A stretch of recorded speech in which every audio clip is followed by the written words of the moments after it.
क्या हाल आपका? आशा करता हूँ अच्छे होंगे, स्वस्थ होंगे और अपनी तैयारी को अब कहीं ना कहीं उस दिशा की ओर लेके जा रहे होंगे जिससे आप 2025 में सीजीएल एग्जाम में एक अच्छी पोस्ट प्राप्त करें। लेकिन सबसे बीच में जब सबसे बड़ी अड़चन ये है कि एग्जाम में पैटर्न क्या हो, क्योंकि वो एक बड़ा ही दिलचस्प पॉइंट बना हुआ है प्रत्येक बच्चे के लिए कि क्या पैटर्न चेंज होगा या नहीं होगा। अगर पैटर्न चेंज होता है तो उनकी जो मेहनत है कहीं उस पर पानी न फिर जाए। सबसे बड़ा पॉइंट तो यही है, क्योंकि लगातार आज जिन बच्चों ने मेहनत की है उनके ऊपर तो बिल्कुल दबाव होगा, प्रेशर होगा कि पैटर्न का चेंज होना ही कहीं ना कहीं उनको उस दिशा से दूसरी तरफ ले जा सकता है। लेकिन पैटर्न में चेंज अब, क्योंकि आपने पैटर्न चेंज में ये देखा कि कहीं डिस्क्रिप्टिव टेस्ट हो सकता है, तो डिस्क्रिप्टिव टेस्ट से आप इतना ज़्यादा न घबराएं।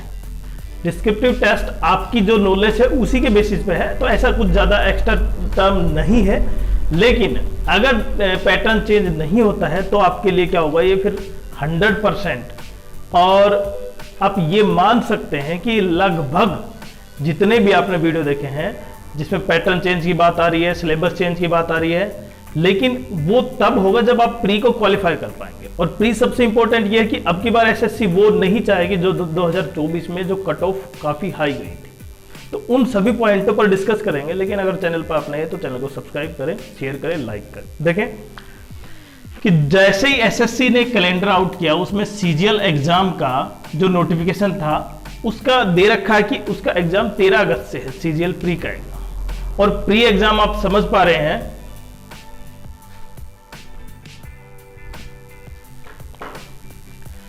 और प्री एग्जाम में क्वालिफाई करने के बाद ही आप क्या कर पाएंगे, मेंस में बैठ पाएंगे।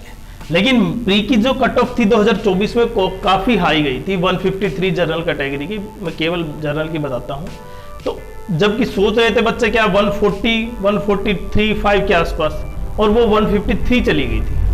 उससे काफी कैंडिडेट क्या हो गए थे, तब रह गए थे कि इतनी ज्यादा कट ऑफ क्यों गई, कि पेपर ज्यादा सरल था। अब उन्हीं पॉइंटों पर एसएससी ने भी कहीं जो रिफॉर्म्स की बात हुई थी कि उसमें पॉइंट ये था कि पेपर में लेवल थोड़ा सा लो आ रहा था जिससे बच्चे ज़्यादा मार्क्स ले रहे थे, स्क्राइब का मामला था, वो सब चीज़ें थी। लेकिन अब की बार जो 2024 की बजाय 2025 में जो पेपर लेवल होगा सीजीएल का, जो प्री एग्ज़ाम होगा, उसमें देखिए कट ऑफ क्या जाएगी वो एक अलग पॉइंट है, बट कट ऑफ कम जाएगी। इसका कारण सबसे बड़ा ये है कि जो एसएससी ने जो रिफॉर्म्स की बात कही है उसमें प्री एग्जाम में कट ऑफ कम जाने का सबसे बड़ा कारण है कि पेपर का लेवल हार्ड। अब पेपर का लेवल देखें, क्योंकि जितनी बात सामने आई है पैटर्न चेंज और पेपर का हो सकता है लेवल भी काफी हाई, और पेपर का लेवल हाई होगा क्योंकि आपको यह पता है कि प्री में मैथ्स, इंग्लिश, जीएस, जीके और रीजनिंग, अगर रीजनिंग और मैथ को आप लेंथी कर सकते हैं तो थोड़ा पेपर टफ हो गया, ठीक है। लेकिन अगर जीके को आपने काफी टफ कर दिया तो ओवरऑल पेपर काफी क्या हो जाएगा, टफ हो जाएगा और उससे कट ऑफ काफी नीचे जाएगी। तो कहीं ना कहीं सबसे मेन पॉइंट क्या है, जीएस जीके, वही कहीं ना कहीं पेपर का लेवल डिसाइड करेगी।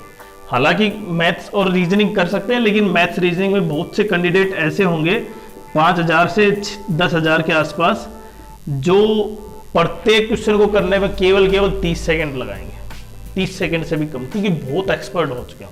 इसलिए सबसे ज्यादा जो डिफाइडिंग फैक्टर होगा, जो इसको डिफाइन कर पाएगा कट ऑफ को नीचे लेके के लिए, वो क्या है, जीएस और जीके।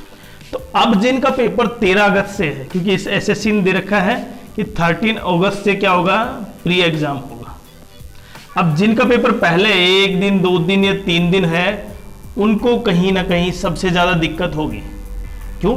उनको थोड़ा सा भी आइडिया नहीं कि पेपर कैसा लेगा, पैटर्न क्या होगा, मतलब किस लेवल का होगा पेपर। और इसके बाद जब पेपर होगा प्री का लगभग 5 से 7 दिन बाद, उन बच्चों को थोड़ी सी आइडिया होगा और 5 से 7 दिन में बच्चे उस चीज को थोड़ा सा तैयार कर सकते हैं। मतलब वो 5 से 7% मिनिमम मान सकते हैं, 5 से 7% अपनी तैयारी को इंप्रूव कर पाएंगे। और 5 से 7% का अर्थ ये बिल्कुल है, अगर मिनिमम की बात कर रहा हूं, कि बच्चों को आइडिया लग जाएगी किस तरह, क्योंकि एसएससी ने तो दे रखा है कि कोई भी उस पेपर को एनालिसिस नहीं करेगा, लेकिन फिर भी पेपर का एनालिसिस होता है और बच्चों को आइडिया लग जाता है। तो जिनका पेपर पहले है उनको थोड़ा नुकसान है। अगर पेपर का लेवल हार्ड हुआ तो सबसे ज्यादा प्रॉफिट किनका होगा, सबसे ज्यादा किसको फायदा होगा, 13-14, मतलब क्योंकि वहां पे फिर उनको क्या बोला, नॉर्मलाइजेशन के मार्क्स मिलेंगे। तो कहीं ना कहीं सबसे मेन पॉइंट तो ये है, अगर पेपर का लेवल सिंपल रहा यहाँ पे 13 तारीख को, और क्योंकि उसके बाद पेपर थोड़ा सा हार्ड आता है, या फिर आप मान सकते हैं तो फिर सबसे ज्यादा किसी न कहीं एडवांटेज जो बाद में पेपर है उनका होगा। तो इसलिए अपना पेपर का भी, क्योंकि पेपर भी आपकी डेट कौन सी है वो जरूर डिफाइन करती है। ये नहीं है कि केवल आपको क्वेश्चन सोल्व करने सभी आने चाहिए, आपका पेपर किस डेट में है और उस डेट में वो क्या पेपर हार्ड था या सरल था, वो भी बहुत महत्वपूर्ण है। क्योंकि आपने देखा 2024 में 20 प्लस मार्क्स ऐड हुए हैं नॉर्मलाइजेशन के, 20-22, तो वो बहुत ज्यादा है। उसके बाद पैटर्न चेंज देखें, अगर पैटर्न चेंज इतना ज्यादा बड़ा हुआ नहीं है जितना आप मान रहे हैं कि पैटर्न चेंज, जैसे ही आपने पैटर्न चेंज सुना आप कमेंट्स करना स्टार्ट कर दिया कि ऐसा पैटर्न चेंज होगा नहीं, ये हो नहीं सकता, कहां से आए हैं, मतलब आपने वो लैंग्वेज बदल दी। और जबकि ये आपको भी पता है, कहीं ना कहीं आपके माइंड में भी है कि पैटर्न चेंज हो सकता है, तो अपनी तैयारी उसी अनुसार करें। पैटर्न चेंज में ज्यादा कुछ नहीं है, केवल इंग्लिश का क्या हो सकता है, डिस्क्रिप्टिव हो सकता है, और डिस्क्रिप्टिव में आपको एसे लिखना आना चाहिए, प्रेस सी हो सकता है, प्रेस सी, एसे और एप्लीकेशन, तो इनमें ज्यादा दिक्कत नहीं है। एसे के लिए आप किसी भी यूपीएससी का कोई भी पेपर लेकर उसमें ऐसे है, उसको थोड़ा सा पढ़ने के बाद आप लिख सकते हैं। जो ऐसे लिखने के तरीके हैं वो बदलेगा, आपको केवल ये थोड़ा सा ध्यान रखना होगा कि यहाँ पे आपका डिस्क्रिप्टिव टेस्ट इसलिए है कि केवल आपको इंग्लिश लिखना आ रहा है, न कि यूपीएससी की तरह आपको इंग्लिश के अलावा भी आपको क्या ऐसे का लिखने का तरीका सही है गलत है वो समझ रहे हैं आप। और सबसे इंपॉर्टेंट देखिए, पैटर्न चेंज जब होगा, नोटिफिकेशन आएगा 9 तारीख को, तब आपको भी पता चलेगा, सबको पता चल जाएगा, जो भी बताने वाले हैं उनको भी। लेकिन जितना ज्यादा हम ये बता पा रहे हैं, क्योंकि कहीं ना कहीं बात एक निकल के ये सामने आ रही है कि पैटर्न चेंज हो सकता है। उसके बाद क्रूशियल डेट, देखिए यहाँ पे क्रूशियल डेट की बात करूं तो मैं 1 अगस्त होगी।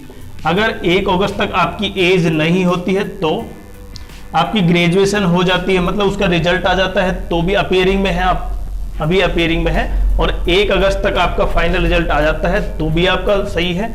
और आपके जो डॉक्यूमेंटेशन है उनकी भी क्रूशियल डेट 1 अगस्त ही रहेगी। डीओपीटी का ये रूल है, अगर आपका मेंस एग्जाम लगभग फर्स्ट हाफ में होता है ईयर के, तो इसका अर्थ ये होगी आपकी जो एज कैलकुलेशन होगी, जो क्रूशियल डेट होगी वो फरवरी मानी जाएगी, 1 फरवरी।